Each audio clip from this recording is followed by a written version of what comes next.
안녕하십니까. 코로나19 통합 뉴스룸 5시 뉴스입니다. 코로나19 위중증 환자가 다시 1,000명을 넘어선 가운데 전국 중환자 병상 가동률이 여전히 80%대를 유지하고 있습니다. 정부는 신규 감염자를 줄이고 위중증 환자를 관리하려면 우선 3차 접종률을 빠르게 끌어올려야 한다고 보고 있습니다. 한편 학생들의 경우 백신을 맞지 않은 초등학생을 중심으로 확진자가 늘고 있다고 밝혔습니다. 최유경 기자가 보도합니다. 오늘 0시 기준 코로나19 확진자는 5,202명, 위중증 환자는 하루 만에 다시 1,000명을 넘겼습니다.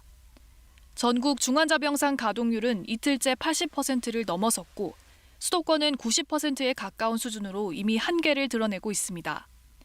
정부는 3차 접종률을 높여 신규 확진자와 위중증 환자를 줄이는 데 집중하고 있습니다.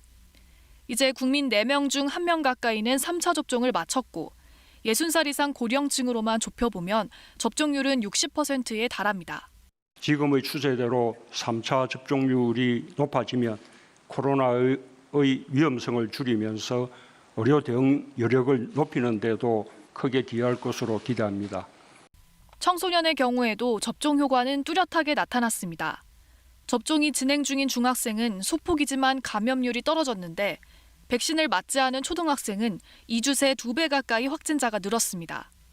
현재까지 청소년 확진자 가운데 파악된 위중증 사례는 19건으로 모두 백신 미접종자였습니다. 정부는 만 5살에서 11살 어린이에 대해서도 접종을 진행하는 국가가 늘고 있다며 국내에서도 접종 이득과 위험을 분석하는 등 대비가 필요하다고 밝혔습니다. 다만 이들에 대한 방역 패스 적용은 검토하고 있지 않다고 덧붙였습니다. 동시에 정부는 병상 공급에도 총력을 다하고 있습니다. 전주와 비교하면 중환자 병상 49개, 감염병 전담병원 병상 621개 등 모두 1,287개의 병상을 확충했습니다. 확진된 투석 환자와 임신부, 정신질환자 등을 위한 특수병상 마련에도 속도를 내기로 했습니다. 정부는 내일 국립대병원과 공공병원, 군 의료인력 등을 활용한 구체적인 병상 확보 계획을 발표합니다. 한편 전북 익산 유치원 등에서 집단 감염이 발생하면서 오미크론 변이 감염자는 하루 새 49명이 늘어 누적 227명이 됐습니다. KBS 뉴스 최혜경입니다. 다음은 정치권 소식입니다. 민주당 이재명 후보는 오늘 정의란 무엇인가의 저자인 마이클 샌델 하버드대 교수와 온라인 대담을 했습니다. 이 후보는 성별과 지역, 취약계층 할당제 폐지는 위험한 생각이라고 밝혔습니다. 국민의힘 윤석열 후보는 정부의 코로나19 대응 비판을 이어갔고 이준석 당대표는 조수진 공보단장과의 갈등 끝에 선대위 직책을 내려놓겠다고 했습니다. 송낙규 기자가 보도합니다. 민주당 이재명 후보와 마이클 샌델 하버드대 교수는 공정과 정의를 주제로 1시간 정도 대담했습니다. 이 후보는 능력주의는 포장된 불공정이라며 성별과 지역, 취약계층 할당제를 폐지하자는 유력 정치인들의 얘기는 위험한 생각이라고 말했습니다. 결국은 힘든 곳은 더 많이 배려한다. 더 짧은 곳은 더 길게 지원해준다. 라고 하는 게 바로 정치의 역할이라고 생각합니다. 김부겸 국무총리가 다주택자 양도세 중과 유예안에 대해 동의하기 어렵다고 반대 입장을 분명히 한 것에 대해선 안 되면 대선 후에 할 수 있다. 한 발 물러섰습니다. 민주당 송영길 대표는 내일 의원총회에서 찬반 양론을 들어보고 특위를 만들어 이견을 조정할 생각이라고 밝혔습니다. 국민의힘 윤석열 후보는 코로나19 비상대책회의를 주재하면서 현재 상황은 대통령의 오판이 부름 참사이자 인재라고 비판 수위를 높였습니다. 백신 수급, 병상 확보 등 일관되게 상황 판단을 잘못했고 또 대비하지 않은 채 위드 코로나를 밀어붙이며 성급한 신호로 이 참사를 불러왔습니다. 오후엔 과학기술단체를 만나 현재 초등학교부터 대학교까지 6년, 3년, 3년, 4년 학제를 4차 산업혁명 시대에 맞게 개편하겠다고 밝혔습니다. 국민의힘 이준석 대표는 조수진 공보단장과 선대위 업무를 놓고 충돌한 지 하루 만에 상임선대위원장 등 직책을 내려놓겠다고 밝혔습니다. 김종인 총괄선대위원장은 선대위가 이대로 갈 수는 없고 방해되는 인사는 조치해야 한다며 항공모함을 기동헬기로 바꿔야 한다고 말했습니다. KBS 뉴스 송낙규입니다. 청와대 김진국 민정수석의 아들이 기업 입사 지원서에 아버지가 민정수석이니 도움을 드리겠다고 적어낸 사실이 언론 보도를 통해 알려져 논란이 있었는데요. 김진국 수석은 논란이 불거진 지 하루 만에 사퇴했습니다. 김경진 기자가 보도합니다. 김진국 청와대 민정수석이 아들 입사 지원서 논란이 불거진 지 하루 만인 오늘 오전 사의를 표명했습니다. 문재인 대통령은 김 수석의 사의를 즉각 수용했습니다. 문재인 대통령은 21일 김진국 민정수석의 사의를 수용했습니다. 청와대 고위 관계자는 김 수석이 아들의 입사 지원서 작성에 개입하지 않은 것은 확실하다며 자세한 상황은 개인의 프라이버시와 관련된 부분이라 자세히 말하기 어렵다고 전했습니다. 그러면서 드리고 싶은 말씀과 사정은 있다 하더라도 국민들께서 느끼실 정서에 즉시 부응해야 한다는 취지로 사의를 수용했다고 설명했습니다. 김 수석의 아들은 최근 여러 기업에 낸 입사 지원서에 아버지가 민정수석이니 도움을 드리겠다고 써낸 사실이 언론 보도를 통해 알려져 부적절하다는 논란이 일었습니다. 김 수석 아들은 해당 보도에서 그래서는 안 되는데 너무 취직이 하고 싶었다는 취지로 해명했습니다. 김 수석은 아들이 불안과 강박 증세 등으로 치료를 받아왔다고 설명했다고 해당 보도는 전했습니다. 김 수석은 오늘 오후 청와대를 떠나며 기자들과 만나 아들이 부적절한 처신을 한 것은 전적으로 제 책임이라며 국민들께 심려를 끼쳐드린 점을 깊이 사과드린다고 말했습니다. 김 수석은 비록 저는 떠나지만 문재인 정부의 정의와 공정을 향한 의지와 노력은 온전하게 평가받길 바란다고 강조했습니다.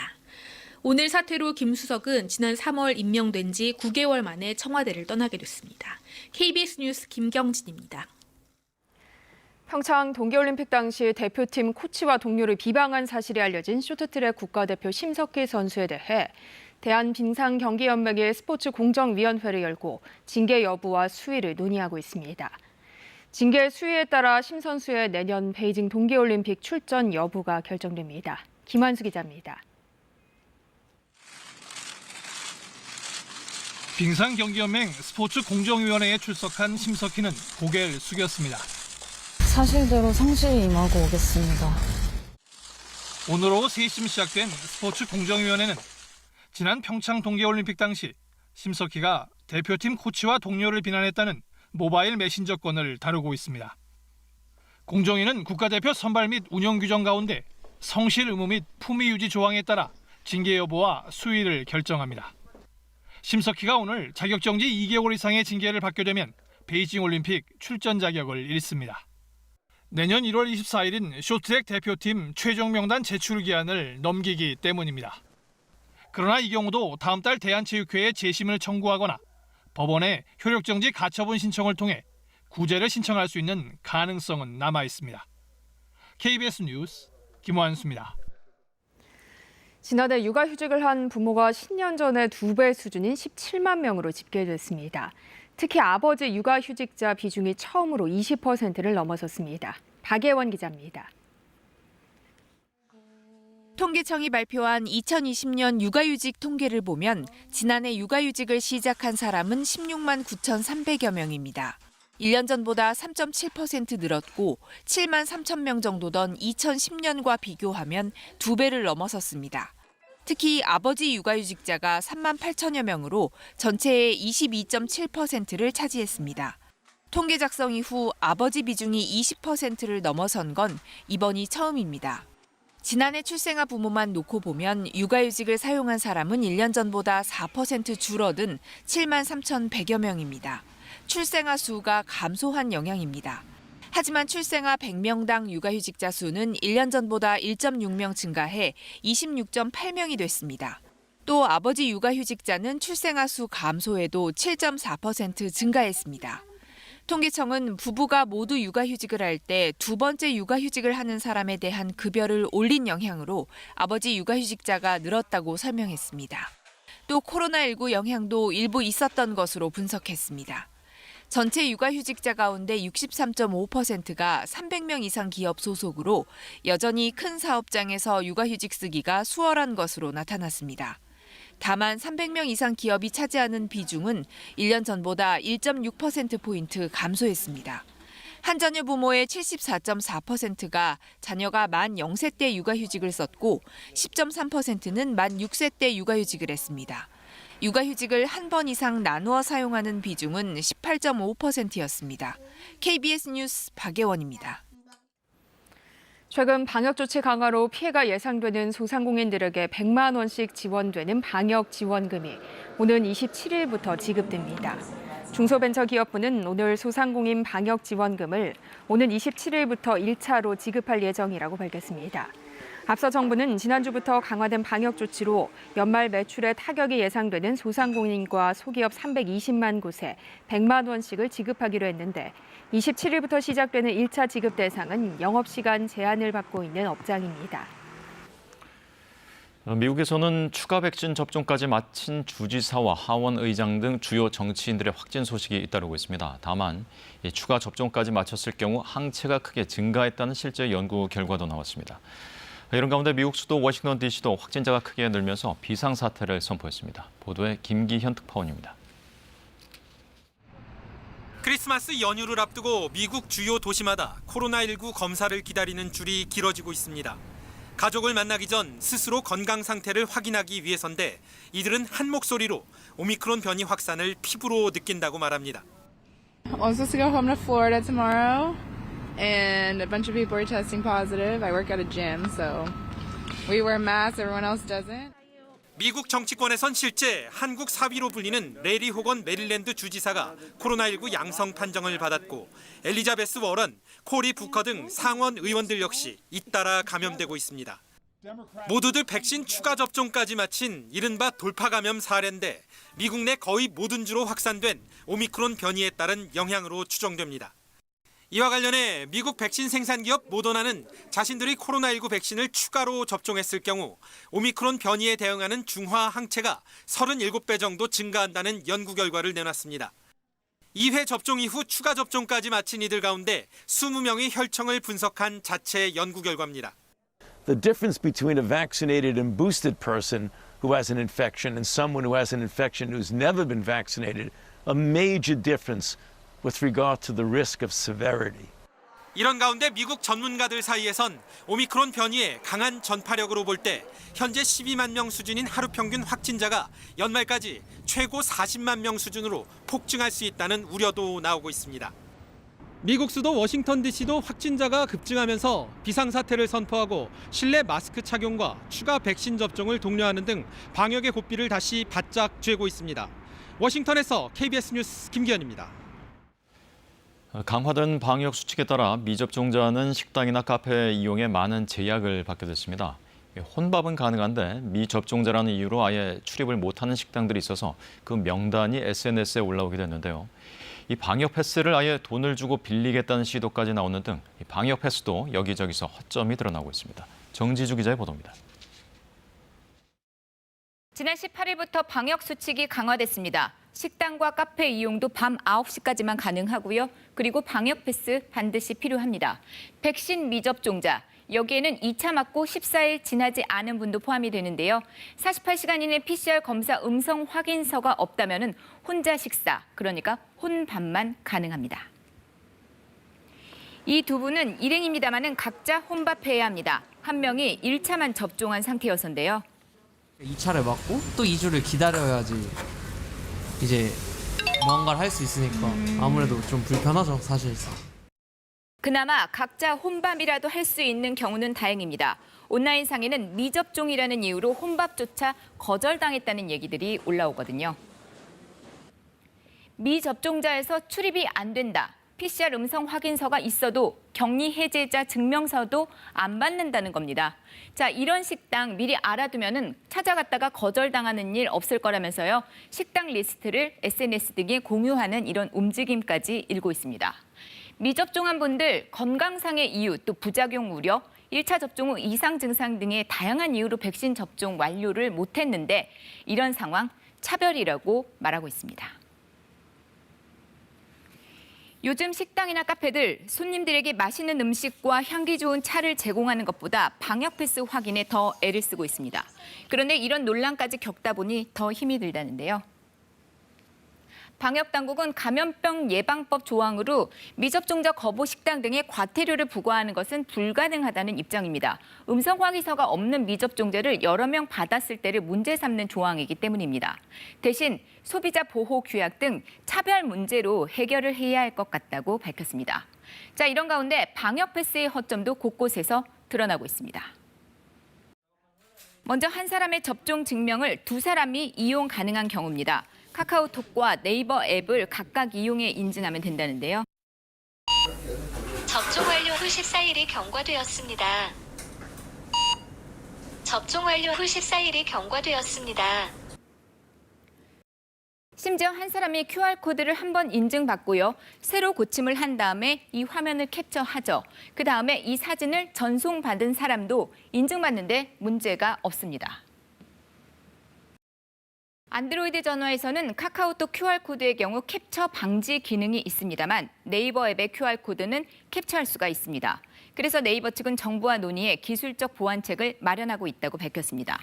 아이폰에서는 카카오톡과 네이버, 질병관리청 백신 증명 앱 모두에서 QR코드 또 인증서도 캡처 가능합니다. 자, 이런 가운데 타인의 접종 완료 계정을 빌리려고도 하는 경우가 있죠. 한 중국 어뢰 사이트에 올라온 게시물인데요. 5만 원에 빌리겠다는 겁니다. 운영정책 위반으로 바로 미노출 처리가 되긴 했습니다. PCR 검사 음성 확인 문자 메시지를 공유하는 경우까지도 있다는데요. 식당이나 카페 운영자들 참 난감합니다. 방역 패스가 본인 것인지를 가려낸다는 게 현실적으로 쉽지 않기 때문입니다. 저희가 핸드폰이 본인 건지 또 남의 건지 그걸 확인할 수 있는 방법이 없기 때문에 다른 데는 다 들어가는데 왜 여기는 이렇게 까다롭게 구냐 이런 손님들도 계시고 다음부터 여기 2번 다시 안 온다. 자, 그런데 이렇게 하면은 처벌을 받을 수도 있습니다. 타인의 방역 패스를 캡처해 쓰는 것은요, 공문서 위변조에 해당되거든요. 관련 법에 따라서 징역형에 처해질 수도 있습니다. 감염병 예방법에 따라 타인의 접종 증명서를 쓸 경우 10만 원 이하의 과태료를 부과받을 수도 있습니다. KBS 뉴스 정지주입니다. 경기도 이천에 있는 주택가에서 40대 남성이 흉기를 휘두르며 난동을 벌여 한 명이 숨지고 한 명이 크게 다쳤습니다. 경기 이천경찰서는 어제 저녁 7시 30분 경기도 이천 주택가에서 흉기를 휘둘러 남성 한 명을 살해하고 여성 한 명을 크게 다치게 한 혐의로 40대 남성 A씨를 붙잡아 조사하고 있다고 밝혔습니다. A씨는 범행 후 도망쳤다가 경찰 추적 끝에 경기도 부천에서 검거됐는데 경찰은 A씨를 상대로 범행 동기 등을 조사하고 있습니다. 여성 가사 도우미들에게 수면제를 탄 음료를 먹인 뒤 강제로 추행한 40대 남성이 경찰에 구속됐습니다. 인천 연수경찰서는 마약류 관리에 관한 법률 위반과 강제추행 혐의 등으로 40대 남성 A씨를 구속했다고 밝혔습니다. A씨는 지난 6월부터 지난달까지 여성 가사 도우미 여러 명을 인천에 있는 자신의 집으로 불러 수면제를 탄 커피를 마시게 한 후 강제추행한 혐의를 받고 있습니다. 코로나19 상황 속에 방역을 총괄하는 보건소들이 인력난에 시달리고 있습니다. 힘들고 고된 업무에 휴직자와 퇴직자가 급증하는 가운데 인력 충원은 제대로 이루어지지 않고 있기 때문입니다. 황정환 기자입니다. 세종시청 임시선별 검사소에 긴 줄이 늘어섰습니다. 앞 사람하고의 거리를 유지합니다. 1m 이상. 최근 들어 확진자 수가 늘면서 검사자 수도 하루 1,500명대로 급증했습니다. 그만큼 보건소 업무가 늘었지만 일할 사람은 오히려 줄어들고 있습니다. 현재 세종시 보건소 직원 94명 가운데 21명이 휴직 상태입니다. 국회 보건복지위 소속 신현영 의원실 자료를 보면 코로나19 사태 이후 세종시 보건소는 휴직자가 167%나 급증했고 확진자 수가 많은 광주와 경북, 대전도 증가폭이 컸습니다.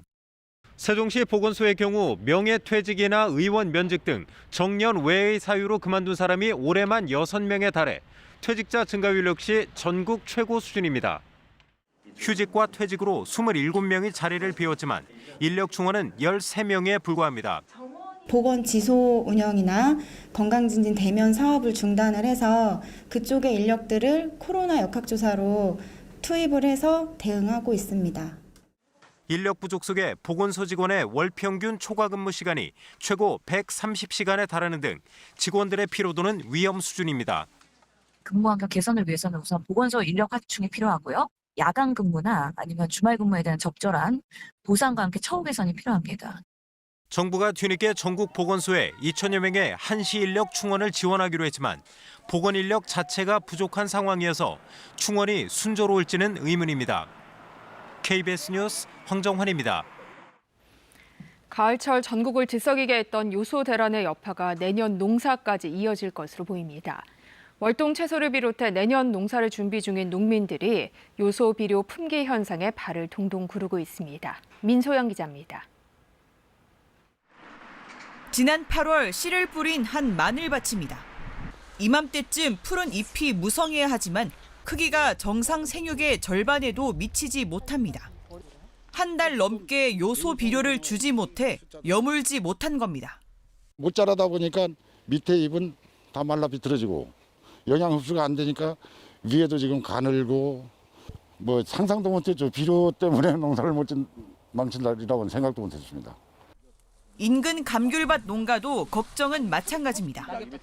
감귤 수확 후에 힘이 빠진 나무가 겨우내 버틸 수 있도록 양분을 보충해줘야 하는데 아직 요소 비료를 한 포도 구하지 못했습니다. 40년 감귤 농사에서 처음 있는 일입니다. 내년에 개화량이나 그 착과에 상당한 영향이 있죠. 참 비료가 없어서 못 준 상황이라서 상당히 좀 안타까운 것보다도 어처구니가 없습니다. 예년 같으면 천장까지 가득 차 있을 지역 농협 창고도 비료가 동난 지 한 달이 넘었습니다. 사람들 줄을 세워가지고 저희들은 한 10포씩 이렇게 배당식으로 이렇게 주다 보니까 농가들의 불만이 뭐 어디 북한에서 배급받는 시기다 하면서 농가들의 불만이 지금 상당히 많습니다. 농협에 따르면 지난달과 이달 공급된 비료량은 지난해 같은 기간을 초과한 상황. 요소 부족 사태에 내년 비료값 인상을 앞두고 일부 농가의 사재기가 이 같은 품귀 현상이 한 원인으로 지목되고 있습니다. 농협 측은 내년 초 비료 수급난이 다소 풀릴 것으로 내다보지만 이미 비료 뿌릴 시기를 놓친 농민들은 한숨이 더 깊어지고 있습니다. KBS 뉴스 민소영입니다. 국토교통부와 한국토지주택공사, 서울주택도시공사가 오는 23일부터 순차적으로 전세형 임대주택 입주자를 모집합니다.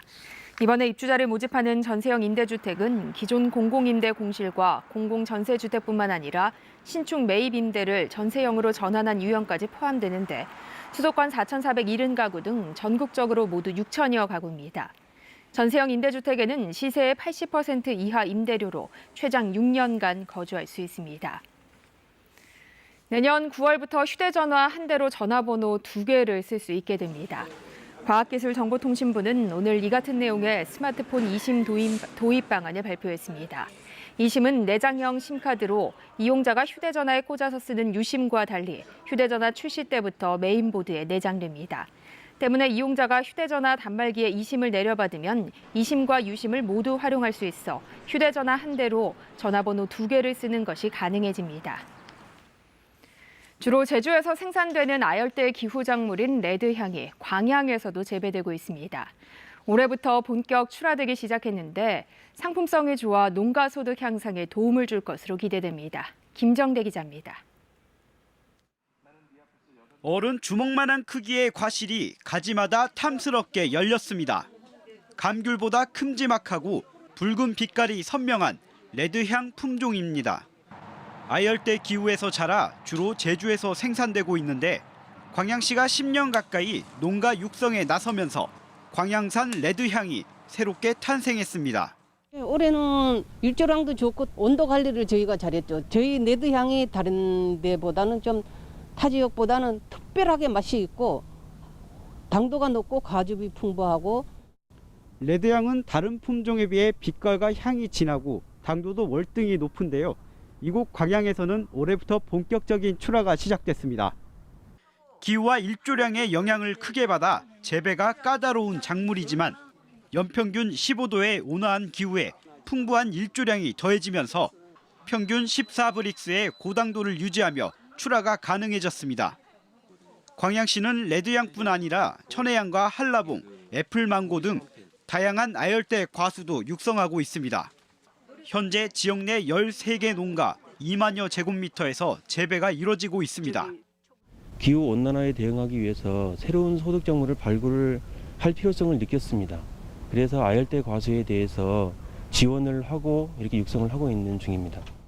광양시는 아열대 과수 농가 확대를 위해 내년부터는 첨단 기술을 접목한 생산시설 지원에도 나설 계획입니다. KBS 뉴스 김정대입니다. 이어서 오늘의 주식 시황을 KB증권에서 전해드립니다.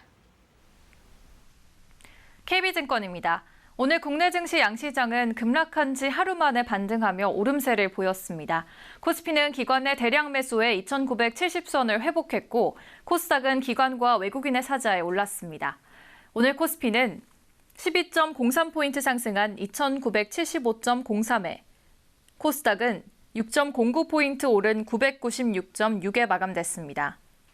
지난밤 미국 증시는 오미크론 변이 바이러스의 확산에 따른 봉쇄 여행 제한 확대에 따라 하락 마감했습니다. 코스피는 개인의 매도에도 기관과 외국인의 매수에 상승하는 흐름을 나타냈습니다. 시총 상위 종목들이 혼조세를 보인 가운데 LG이노텍이 자율주행차 시장 확대 기대감에 5%대 상승했습니다. 또한 LG전자가 다중카메라 생체 인증 특허를 출원했다는 소식에 올랐고 삼성전자가 디램 시장 점유율 확대 소식에 이거래일 만에 상승세를 보였습니다. 반면 시젠이 오미크론 확산에 진단키트주가 상승했음에도 약세로 마감했고 SK바이오사이언스가 차익 실현 매물에 7%대 하락했습니다. 오늘 원달러 환율은 2원 10전 오른 1,192원 90전에 거래를 마쳤습니다. 지금까지 KB증권이었습니다. 추위가 주춤하는 틈을 타 미세먼지 농도가 높게 오르고 있습니다. 지금도 충청과 호남, 대구와 부산, 제주도까지 미세먼지 농도 나쁨 단계를 보이고 있는데요. 내일은 북서 쪽에서 찬 공기가 내려오면서 먼지가 어느 정도 흩어지겠지만 제주도는 새벽까지 충북과 영남 지역에서는 오전에 미세먼지 농도가 일시적으로 나쁨 단계로 예상됩니다. 기온은 오늘보다 더 내려가겠습니다. 중부 내륙 지역에서 영하권으로 떨어지겠고 오늘보다 8도 정도 낮겠습니다. 이 추위 기세는 점점 더 강해지겠는데요. 성탄절에는 영하 10도 안팎, 일요일에는 이 한파가 절정을 보이겠습니다. 내일은 고기압의 영향권에서 전국이 대체로 맑겠습니다. 다만 오늘 밤부터 내일 오전까지 내륙 곳곳에서는 안개가 끼겠습니다. 또 동풍이 불면서 내일 오후에 강원 북부 동해안 지역에서는 비가 조금 내릴 것으로 보입니다.